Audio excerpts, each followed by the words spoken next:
আসসালামু আলাইকুম। এটিএন বাংলা সংবাদে সবাইকে স্বাগত জানাচ্ছি আসিফুর রহমান সাগর। শুরুতেই ইউপে সংবাদ শিরোনাম। প্রধানমন্ত্রীর নির্দেশের পর প্রথম থেকে ষষ্ঠ গ্রেড পর্যন্ত পোশাক শ্রমিকদের মজুরি বাড়ানোর সিদ্ধান্ত, সচিবালয়ে ত্রিপক্ষীয় বৈঠক।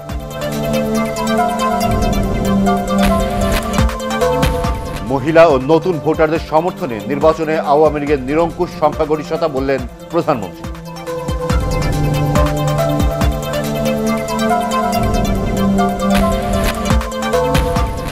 পরীক্ষিত ত্যাগী কর্মীদের নিয়োগের স্বার্থে রাষ্ট্রের সকল আইন কর্মকর্তাদের পদত্যাগের আহ্বান আইনমন্ত্রী।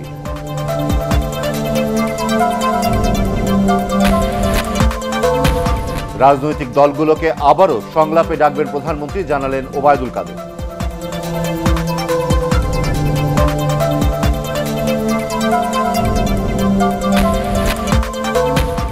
এবং নাইকো দুর্নীতি মামলায় খালেদা জিয়ার বিরুদ্ধে অভিযোগ গঠনে পরবর্তী শুনানি 21শে জানুয়ারি।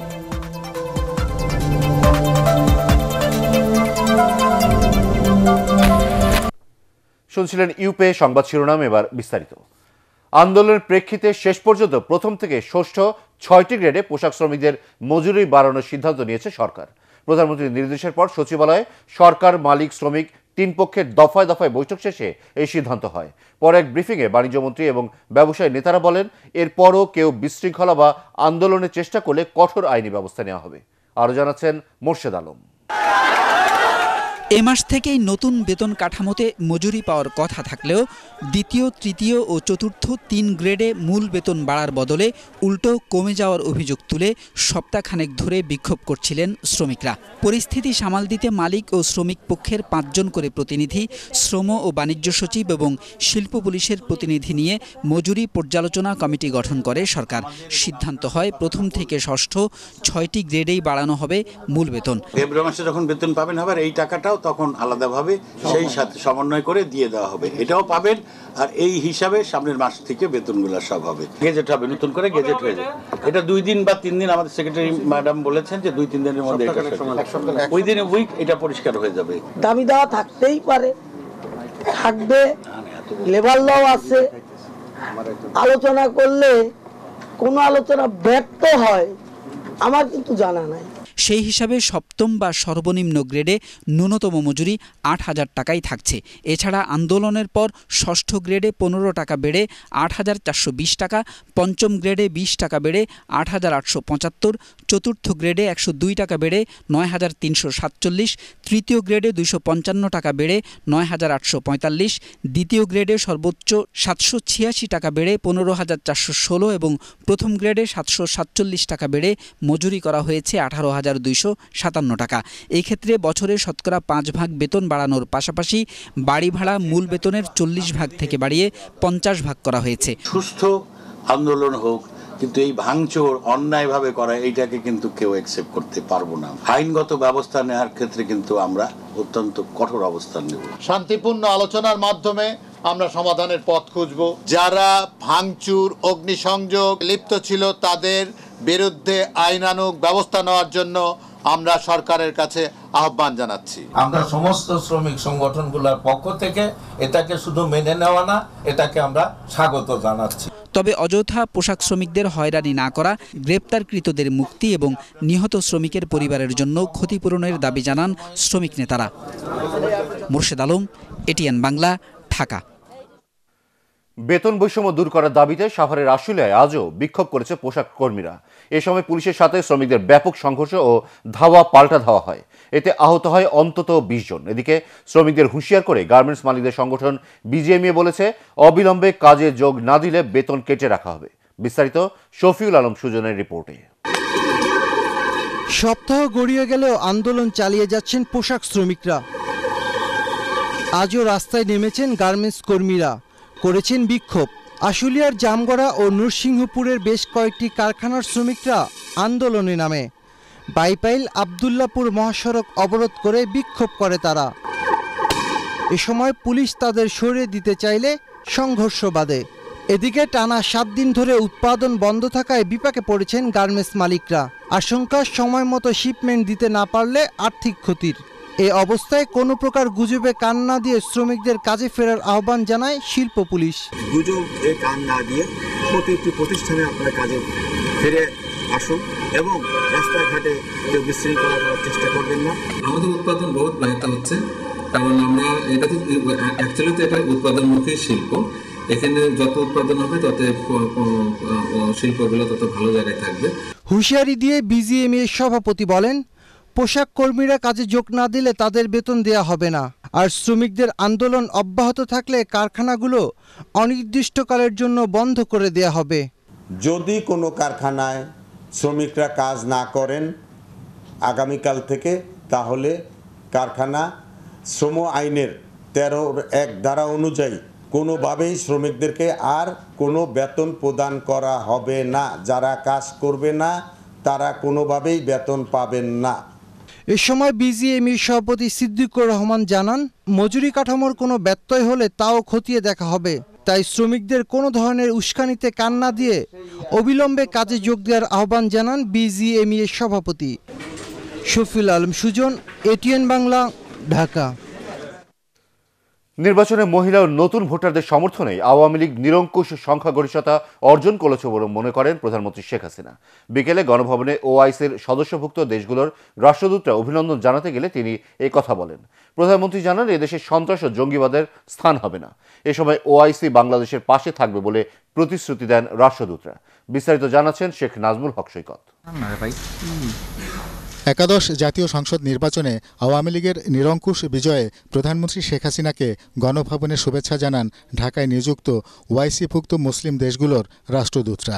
এ সময় তারা গত 10 বছরে বাংলাদেশের উন্নয়ন, জনগণের নিরাপত্তা বিধান ও রোহিঙ্গা সংকট মোকাবেলায় প্রধানমন্ত্রী শেখ হাসিনার নেতৃত্বের প্রশংসা করেন। বাংলাদেশ বঙ্গবন্ধুর স্বপ্নের সোনার দেশে পরিণত হবে বলেও রাষ্ট্রদূতরা আশা করেন। People have seen the development in all aspects. They have seen a better security and stability and economic development, as we have witnessed that they did. We hope hardly to work hand by hand with Kingdom of Morocco and the Republic and the People's Republic of Bangladesh. I would like to stress also Indonesia's support for Bangladesh, and we would like to see Bangladesh achieving the Sonar Bangla. Pakistan appreciates socio-economic development that has taken place during your last 10 years, and Pakistan look forwards to improvement in the bilateral relationship. এ সময় প্রধানমন্ত্রী শেখ হাসিনা বলেন, জনগণের মৌলিক অধিকার পূরণ করে একটি উন্নত বাংলাদেশ গড়াই তার লক্ষ্য, একথা মানুষ উপলব্ধি করেছে। আর এজন্যই মহিলা ও তরুণ ভোটাররা নির্বাচনে সবচেয়ে বেশি সমর্থন দিয়েছে বলেও জানান তিনি। My own aim is to develop our people's basic conditions so that they can get their food, their housing, education, healthcare, all these basic needs. And I have dedicated my life for the people of Bangladesh, as you know, that because our people suffer so much. I want no more suffering. They should get a better life. And also I want to prepare this country for the future generation. Women, they come forward, even the village level, so many women, they come to polling center to cast their vote, and they mention my name there, we want to vote for her. Really, so Allah is so merciful to me. বাংলাদেশে সব ধর্মের মানুষ শান্তিপূর্ণভাবে নিজ নিজ ধর্ম পালন করছে। এদেশে সন্ত্রাসের স্থান হবে না বলেও হুঁশিয়ার করেন প্রধানমন্ত্রী। Our stand is very clear against terrorism. You know that we have taken many steps to bring back peace in this country. And correctly you mentioned that people voted for us.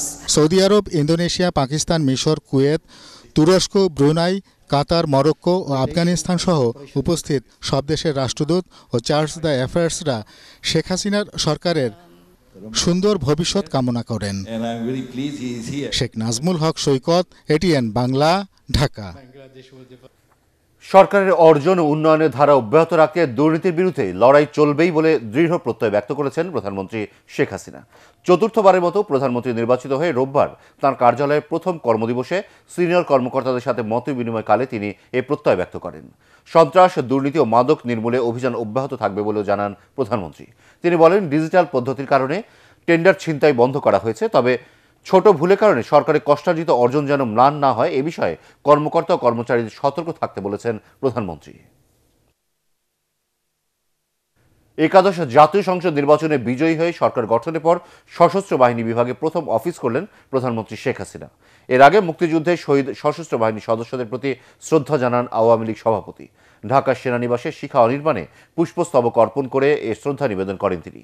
এর আগে শিখা অনির্বাণে পৌঁছালে শেখ হাসিনাকে স্বাগত জানান 3 বাহিনীর প্রধান, সশস্ত্র বাহিনী বিভাগের principal staff officer lieutenant general Mahfuzur Rahman. এ সময় সশস্ত্র বাহিনীর একটি চৌকস দল প্রধানমন্ত্রীকে গার্ড অফ অনার দেন।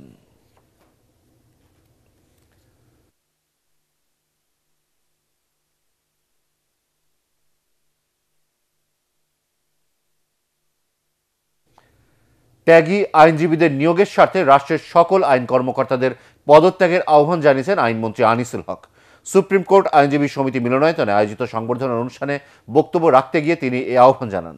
বঙ্গবন্ধু আওয়ামী আইনজীবী পরিষদ আয়োজিত সংবর্ধনা অনুষ্ঠানে গৃহায়নমন্ত্রী রেজাউল করিম আইনজীবীদের আবাসন সমস্যা দূর করার আশ্বাসের পাশাপাশি তার দুর্নীতির বিরুদ্ধে যুদ্ধে আইনজীবীদের সহযোগিতা আশা করেন। আরিফ হোসেনের রিপোর্ট। জেলা পর্যায়ের জিপি, পিপি সহ রাষ্ট্রের সকল আইন কর্মকর্তাদের পদত্যাগ সহ আইনজীবীদের বিভিন্ন দাবি তুলে ধরেন বঙ্গবন্ধু আইনজীবী পরিষদের সাধারণ সম্পাদক ব্যারিস্টার ফজলে নূর তাপস। আইনজীবী পেশা থেকে নতুন সরকারে মন্ত্রিপরিষদে ঠাঁই পাওয়া মন্ত্রীদের সম্বর্ধনা অনুষ্ঠানে তার এ দাবির জবাবে ত্যাগী ও পরীক্ষিত আইনজীবীদের মধ্যে থেকে এবার রাষ্ট্রের আইন কর্মকর্তা নিয়োগের ঘোষণা দেন আইনমন্ত্রী অ্যাডভোকেট আনিসুল হক। একটা ঘোষণা দিতে চাই যে কিছুদিনের মধ্যেই অ্যাটর্নি জেনারেল থেকে শুরু করে অ্যাসিস্ট্যান্ট অ্যাটর্নি জেনারেল, পিপি, এপিপি, জিপি, এজিপি, অ্যাডিশনাল সকলকে পদত্যাগ করতে, যারা ত্যাগী তাদেরকেই প্রায়োরিটি দেওয়া হবে এবং হাইব্রিড রাখবো না, নতুনকে নিশ্চয়ই কিছুটা জায়গা দেব। অনুষ্ঠানে গৃহায়নমন্ত্রী অ্যাডভোকেট রেজাউল করিম আইনজীবীদের আবাসন সংকট দূর করতে আইনজীবী পল্লী গড়ে তোলার পাশাপাশি দুর্নীতির বিরুদ্ধে যুদ্ধে আইনজীবীদের সহযোগিতা চান। মুহূর্তে কোনো অনিয়ম আবিষ্কৃত হবে, যে মুহূর্তে কোনো দুর্নীতির অভিযোগ আসবে, সেই মুহূর্তে কিন্তু আমার নেত্রী মাননীয় প্রধানমন্ত্রীর নির্দেশ রয়েছে জিরো টলারেন্স। আজকে আমি রাজুকে সে কথা বলেছি, লাগে নতুন প্রজেক্ট নিতে হবে। শুধু লয়ারদের তো বললে কেমন শোনাবে, বলছি পেশাজীবীদেরকে প্লট দেওয়ার জন্য জায়গা অ্যাকোয়ার করতে হবে, প্রপোজাল রেডি করেন। অনুষ্ঠানে রেলমন্ত্রী বুলেট ট্রেন স্থাপন আর বিমানমন্ত্রী আকাশে শান্তির নীড় গড়ার আশ্বাস দেন। বঙ্গবন্ধু আওয়ামী আইনজীবী পরিষদের কেন্দ্রীয় নেতাদের পাশাপাশি নবনির্বাচিত আইনজীবী সংসদ সদস্যরাও এ সময় উপস্থিত ছিলেন। আরিফ হোসেন, এটিএন বাংলা, ঢাকা। রাজনৈতিক দলগুলোর সঙ্গে আবারও মত বিনিময় করবেন প্রধানমন্ত্রী শেখ হাসিনা। নির্বাচনের আগে যে দলগুলো গণভবনে সংলাপে অংশ নেয় তাদের সঙ্গে প্রধানমন্ত্রীর এই বৈঠক হবে। আওয়ামী লীগ সাধারণ সম্পাদক ওবায়দুল কাদের এ তথ্য জানিয়েছেন। 19 জানুয়ারি সোহরাওয়ার্দী উদ্যানে মহাসমাবেশ সফল করতে বঙ্গবন্ধু এভিনিউয়ে আওয়ামী লীগ কেন্দ্রীয় কমিটির সাথে ঢাকা ও আশপাশের জেলাগুলোর যৌথ সভায় তিনি এসব কথা বলেন। আরও জানাচ্ছেন নিয়াজ জামান সজীব। এবারের নির্বাচনে বড় বিজয় পেয়েছে আওয়ামী লীগ। সেই বিজয় উদযাপন করতেই 19 তারিখে সোহরাওয়ার্দী উদ্যানে সমাবেশ করবে দলটি। সমাবেশ সফল করতে আয়োজিত যৌথ সভায় ওবায়দুল কাদের বলেন, বিএনপি সহ বিভিন্ন রাজনৈতিক দল ও জোটের সাথে আবারও মতবিনিময় করবেন আওয়ামী লীগ সভাপতি ও প্রধানমন্ত্রী শেখ হাসিনা। ঐক্যফ্রন্ট, যুক্তফ্রন্ট, 75টি রাজনৈতিক দল এই সংলাপে অংশ নিয়েছিল। যারা সংলাপে এসেছিলেন তাদেরকে আবার নেত্রী সংলাপে আমন্ত্রণ জানাচ্ছেন, গণভবনে দাওয়াত দেবেন, একসঙ্গে সবাইকে দাওয়াত দেওয়া হবে। তাদের সাথে কিছু মত বিনিময় করবেন এবং তাদের আপ্যায়নেরও ব্যবস্থা থাকবে। ওবায়দুল কাদের বলেন, এবারের উপজেলা নির্বাচনে বিএনপি অংশ নিলে স্বাগত জানাবে আওয়ামী লীগ। এ সময় ডক্টর কামাল হোসেনের রাজনৈতিক সমালোচনাও করেন তিনি। এখন তিনি আবার জামাত বিএনপির সঙ্গে আছে, এটা মনে হয় যেন তিনি অবাক হচ্ছেন। তো বিএনপির সঙ্গে জামাত আছে এটা জানলে তিনি নির্বাচন করতেন না, এমন কথা তো কখনো তিনি বলেননি। কিন্তু জেনে শুনেই বিষ করেছি পান, এমন একটা অবস্থার তিনি সৃষ্টি করেছেন। এবারে নির্বাচনে ঐক্যবদ্ধ থাকায় বড় জয় পাওয়া সম্ভব হয়েছে বলেও মনে করেন আওয়ামী লীগ সাধারণ সম্পাদক Niaz Zaman Sajib, ATN Bangla, Dhaka. BNP chairperson Begum Khaleda জিয়ার উপস্থিতিতে নাইকো দুর্নীতি মামলার অভিযোগ গঠনের শুনানি হয়েছে। তবে এ মামলাকে রাজনৈতিক উদ্দেশ্যমূলক বলে আবারও দাবি করেছেন খালেদা জিয়ার আইনজীবীরা। তবে দুদকের আইনজীবীরা বলছেন, নাইকোকে কাজ দিয়ে রাষ্ট্রের প্রায় 14,000 কোটি টাকা ক্ষতি করেছেন খালেদা জিয়ার সরকার। 21শে জানুয়ারি শুনানির পরবর্তী দিন ধার্য করেছেন আদালত। আরও জানাচ্ছেন মাহবুব কবির চপল। পুরান ঢাকার সাবেক কেন্দ্রীয় কারাগারে স্থাপিত অস্থায়ী আদালতে আসতে অনীহা জানিয়েছিলেন বেগম খালেদা জিয়া। তবে রোববার 12টা 20 মিনিটে হুইল চেয়ারে করে আদালতে আসেন বেগম জিয়া। নাইকো দুর্নীতি মামলার এজাহারে বলা হয়, ফেনী, ছাতক ও গাজীপুরের কামতা গ্যাস ক্ষেত্রকে পরিত্যক্ত দেখিয়ে সেখান থেকে আবারও গ্যাস উত্তোলন করতে 2003 সালে নাইকোর সাথে চুক্তি করে তখনকার সরকার। তবে এগুলো পরিত্যক্ত ছিল না বলে দাবি করেন জ্বালানি বিশেষজ্ঞরা। রাষ্ট্রের 13,777 কোটি টাকার ক্ষতির অভিযোগ এনে 2007 সালে বেগম খালেদা জিয়া, মওদুদ আহমদ সহ 5 জনের বিরুদ্ধে মামলা করে দুদক। পরের বছর 11 জনের বিরুদ্ধে চার্জশিট দেওয়া হয়। এরপর থেকে চলছে শুনানি। তবে একে রাজনৈতিক উদ্দেশ্যমূলক বলছেন বিএনপির আইনজীবীরা। দুটো মামলা হয়েছে এখানে, একটা ছিল প্রধানমন্ত্রী যিনি বর্তমানে আছেন তার বিরুদ্ধে, আর হলো একই অভিযোগে দুটো মামলা হয়েছে। ওই মামলাটা খারিজ হয়ে গেছে। এই মামলাটা অবশ্যই রাজনৈতিক কারণে ওনাকে আমাদেরকে অপদস্থ করার জন্য এই মামলাটা খারিজ করা। তবে দুদকের আইনজীবীরা বলছেন, মামলা অন্য খাতে নিতে এসব কথা বলছেন বেগম জিয়ার আইনজীবীরা। নাইকো নামক যে গ্যাস কোম্পানিকে 2001 থেকে 2006-এর মধ্যে বেগম খালেদা জিয়া এবং ব্যারিস্টার মওদুদ আহমদ সহ অন্যান্য আসামিরা যেভাবে দেশের স্বার্থকে জলাঞ্জলি দিয়ে 13,000 কোটি টাকার সম্পদ তাদের কাছে তুলে দেওয়া হয়েছিল, তাতে দেশের অপূরণীয় ক্ষতি হয়েছে। মামলাটি তদন্তের মাধ্যমে সাক্ষ্য প্রমাণের ভিত্তিতে আমরা প্রমাণ করতে পারব। এই মামলায় দোষী প্রমাণিত হলে বেগম জিয়ার যাবজ্জীবন কারাদণ্ড হতে পারে বলে জানিয়েছেন আইনজীবীরা। মাহবুব কবির চপল, এটিএন বাংলা, ঢাকা। মেয়েদের স্কুল কলেজে না পাঠানোর জন্য হেফাজতে ইসলামের আমির শাহ আহমেদ শফির বক্তব্যে বিস্ময় প্রকাশ করেছেন বিএনপি মহাসচিব মির্জা ফখরুল ইসলাম আলমগীর। একই সাথে আল্লামা শফির মন্তব্যকে অনাকাঙ্ক্ষিত, অনভিপ্রেত ও দুঃখজনক বলেও মনে করেন তিনি। গণমাধ্যমে পাঠানো বিবৃতিতে মির্জা ফখরুল আরও বলেন, নারী শিক্ষার সাথে ধর্মের কোনো বিরোধ নেই। 21 শতাব্দীর দ্বিতীয় দশকে এই ধরনের বক্তব্য বাংলাদেশিদেরকে আন্তর্জাতিক সম্প্রদায়ের কাছে বিব্রত করবে। সুশিক্ষায় আলোকিত না হলে নারীদের বিকাশ ও প্রকৃত ক্ষমতায়ন হবে না বলেও বিবৃতিতে উল্লেখ করেন বিএনপি মহাসচিব। জামায়াতের সঙ্গ ছাড়ার ঘোষণা দেওয়ায় ঐক্যফ্রন্টের শীর্ষ নেতা ডক্টর কামালকে ধন্যবাদ জানিয়ে তথ্যমন্ত্রী ডক্টর হাসান মাহমুদ বলেছেন, ঐক্যফ্রন্ট যে রাজনীতিতে পদে পদে ভুল করেছে এটাই তার প্রমাণ। তবে সংসদে শপথ না নিয়ে বিএনপি এবং ঐক্যফ্রন্ট যেন ভুল আবারও না করে সেজন্য সতর্ক করে দেন তিনি। সচিবালয়ে সাংবাদিকদের প্রশ্নের জবাবে মন্ত্রী আরও বলেন, সম্প্রচার আইন তৈরির বিষয়টি এখনও প্রক্রিয়াধীন। তবে গণমাধ্যমের উন্নয়নে যে কোনো পদক্ষেপ নেওয়ারও প্রতিশ্রুতি দেন তিনি। 2032 সালে বাংলাদেশ 24তম অর্থনীতির দেশ হবে বলে জানিয়েছেন অর্থমন্ত্রী আ.হ.ম মোস্তফা কামাল। রাজধানীর আগারগাঁওয়ে অর্থনৈতিক সম্পর্ক বিভাগে সাংবাদিকদের তিনি এসব কথা বলেন। এ সময় দেশের সার্বিক অর্থনৈতিক অগ্রগতি নিয়েও কথা বলেন তিনি। একই সাথে ক্রীড়া খাতের উন্নয়নে সরকারের নেওয়া পদক্ষেপের কথা তুলে ধরেন তিনি। এর আগে ঢাকা মোহামেডান স্পোর্টিং ক্লাবের প্রতিনিধিরা অর্থমন্ত্রীকে ফুল দিয়ে শুভেচ্ছা জানান।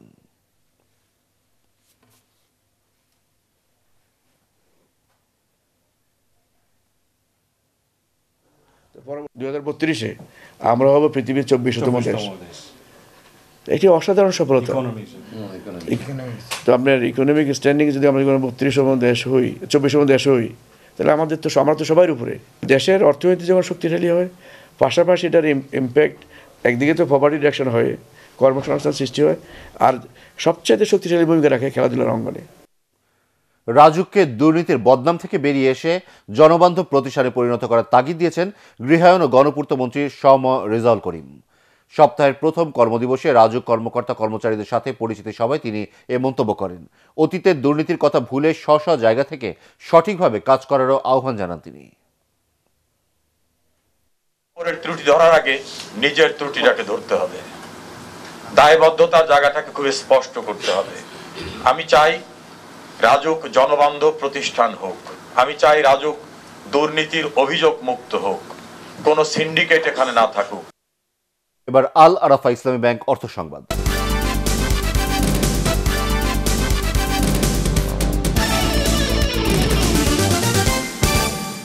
প্রান্তিক পর্যায়ে যোগাযোগ ব্যবস্থার উন্নয়নে 20 কোটি ডলারের ঋণ সহায়তা দেবে এশীয় উন্নয়ন ব্যাংক এডিবি। এ লক্ষ্যে রাজধানী বঙ্গবন্ধু সম্মেলন কেন্দ্রে এডিবি আয়োজিত এক অনুষ্ঠানে ইআরডি সচিব মোনার আহমেদ এবং এডিবির কান্ট্রি ডিরেক্টর মনমোহন প্রকাশ চুক্তি সই করেন। চুক্তির আওতায় রুরাল কানেক্টিভিটি ইমপ্রুভমেন্ট প্রকল্পের মাধ্যমে রাজধানী ঢাকা সহ দেশের 5 বিভাগের 34 জেলায় উপজেলা পর্যায়ে 2210 কিলোমিটার এবং ইউনিয়ন পর্যায়ে 495 কিলোমিটার সড়ক স্থানীয় আবহাওয়া উপযোগী করে পুনর্নির্মাণ করা হবে বলে জানানো হয়। আগামী 5 বছরে স্থানীয় সরকার বিভাগ এই প্রকল্প বাস্তবায়ন করবে। এবার মাইশা গ্রুপ আন্তর্জাতিক সংবাদ।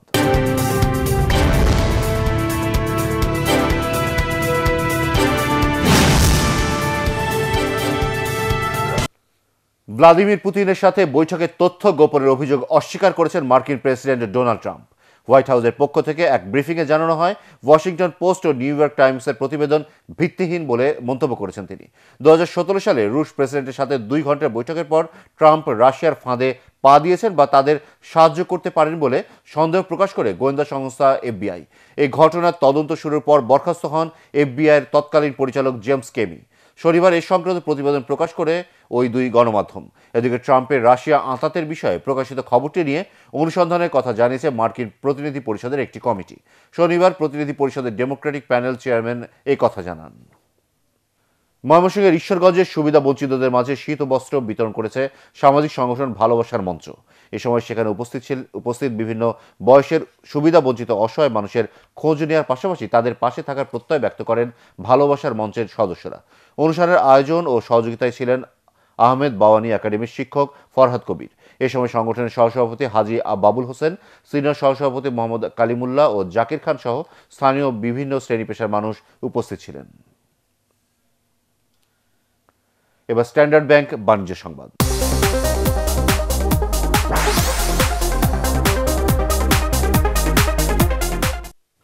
রাজধানীতে অনুষ্ঠিত হল মার্কেন্টাইল ব্যাংকের স্ট্র্যাটেজিক বিজনেস কনফারেন্স।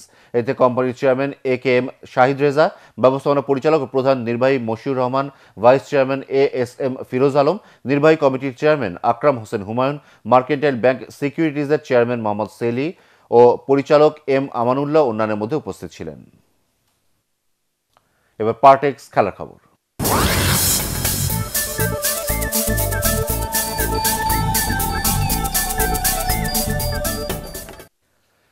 বিপিএল এর শ্বাসরুদ্ধকর ম্যাচে শেষ ওভারে মুস্তাফিজের দুর্দান্ত বোলিংয়ে রংপুর রাইডার্সকে 5 রানে হারিয়েছে রাজশাহী কিংস। রাজশাহীর দিয়ে 136 রানের টার্গেটে ব্যাট করে 6 উইকেটে 130 রানে থামে রংপুরের ইনিংস। ম্যাচ সেরায় রাজশাহীর wicket keeper batsman Zakir Hossain. এই জয়ে 4 ম্যাচে রাজশাহীর পয়েন্ট বেড়ে হলো 4, আর 5 ম্যাচে রংপুরের সংগ্রহ 4 পয়েন্ট। আরো জানাচ্ছেন পরাগ Arman. Russo doesn't get hold of it. That's the end of the game. All they'll get is a single. শেষ ওভারে নাটকীয় জয় পেল মেহেদী হাসান মিরাজের দল রাজশাহী কিংস। নিয়ন্ত্রিত বোলিংয়ে রাজশাহীকে জিতিয়ে দেন কাটার মাস্টার মুস্তাফিজ। 136 রানের জয়ের টার্গেটে ক্রিস গেইলের সঙ্গে ওপেনিংয়ে নামলেন রংপুরের অধিনায়ক মাশরাফি বিন মুর্তজা, কিন্তু জুটিটা জমল না। রান করার আগে প্যাভিলিয়নে রংপুর অধিনায়ক ক্যারিবীয় ব্যাটিং দানব ক্রিস গেইলকে 23 রানেই থামিয়ে দেন তরুণ পেসার কামরুল ইসলাম রাব্বি। তৃতীয় উইকেটে মিঠুন আর রিলে রসু 40 রানের জুটি গড়লেও দলকে জয়ের পথে রাখতে পারেননি। জয়ের জন্য শেষ ওভারে মাশরাফি বাহিনীর দরকার ছিল 9 রান, হাতে 4 উইকেট, কিন্তু মুস্তাফিজ দিলেন মাত্র 3 রান। তাতে 5 রানের দুর্দান্ত এক জয় পায় রাজশাহী কিংস। এর আগে মিরপুর শেরবাংলা স্টেডিয়ামে টসে হেরে ব্যাটিংয়ে নেমে দলের মাত্র 36 রানে মেহেদী হাসান মিরাজ, মুমিনুল হক ও সৌম্য সরকারের উইকেট হারিয়ে কম রানে গুটিয়ে যাওয়ার শঙ্কা জাগে রাজশাহী শিবিরে। শেষ পর্যন্ত চাপে থাকা রাজশাহী কিংসকে বড় সংগ্রহের পথ দেখায় হাফিজ জাকিরের 44 রানের জুটি। ম্যাচ সেরা জাকির হাসানের 36 বলে অপরাজিত 42 রানে লড়াই করার মতো পুঁজি পায় 8 উইকেটে 135 রান করা রাজশাহী। পরাগ আরমান, এটিএন বাংলা। বিপিএল এর দিনের দ্বিতীয় ম্যাচে কুমিল্লা ভিক্টোরিয়ান্সকে 4 উইকেটে হারিয়েছে চিটাগাং ভাইকিংস। টস জিতে প্রথমে ফিল্ডিং এর সিদ্ধান্ত নেয় চিটাগাং ভাইকিংস। শুরুতেই ব্যাটিংয়ে নেমে 20 ওভারে 5 উইকেট হারিয়ে 184 রান সংগ্রহ করে কুমিল্লা ভিক্টোরিয়ান্স। জবাবে 185 রানের টার্গেটে খেলতে নেমে 19 ওভার 4 বলে বিজয় নিশ্চিত করে চিটাগাং ভাইকিংস। 6 উইকেট হারিয়ে তাদের সংগ্রহ দাঁড়ায় 186 রান। পিছিয়ে থাকা ফুটবল খেলাকে এগিয়ে নেওয়ার লক্ষ্যে ময়মনসিংহ বিভাগ থেকে 30 জন প্রতিভাবান ফুটবলারকে বাছাই করল জেলা ও বিভাগীয় ফুটবল অ্যাসোসিয়েশন। সাইফ পাওয়ার ব্যাটারি পৃষ্ঠপোষকতায় ময়মনসিংহ বিভাগ থেকে অনূর্ধ্ব 20 বয়সী ফুটবলারদের বাছাই করা হয়। ময়মনসিংহ, নেত্রকোনা, জামালপুর ও শেরপুর জেলার 60 জন খেলোয়াড় নেত্রকোনা জেলা স্টেডিয়ামে এই বাছাই পর্বে অংশ নেয়। অনুষ্ঠানে সভাপতিত্ব করেন নেত্রকোনা জেলা ফুটবল অ্যাসোসিয়েশনের সভাপতি সাইফ খান বিপ্লব। প্রধান অতিথি ছিলেন জেলা ও বিভাগীয় ফুটবল অ্যাসোসিয়েশনের মহাসচিব তরফদার মোহাম্মদ রুহুল আমিন। শেষ করার আগে ইউপে সংবাদ শিরোনাম আরও একবার। প্রধানমন্ত্রীর নির্দেশের পর প্রথম থেকে ষষ্ঠ গ্রেড পর্যন্ত পোশাক শ্রমিকদের মজুরি বাড়ানোর সিদ্ধান্ত, সচিবালয়ে ত্রিপক্ষীয় বৈঠক।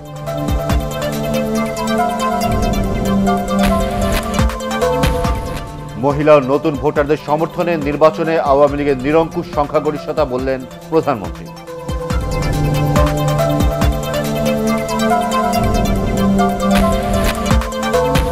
পরীক্ষিত ত্যাগী কর্মীদের নিয়োগের স্বার্থে রাষ্ট্রের সকল আইন কর্মকর্তাদের পদত্যাগের আহ্বান আইনমন্ত্রীর।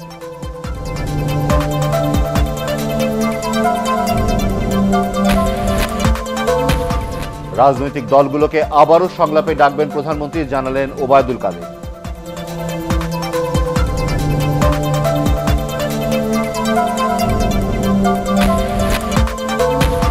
এবং নাইকো দুর্নীতি মামলায় খালেদা জিয়ার বিরুদ্ধে অভিযোগ গঠনের পরবর্তী শুনানি 21শে জানুয়ারি।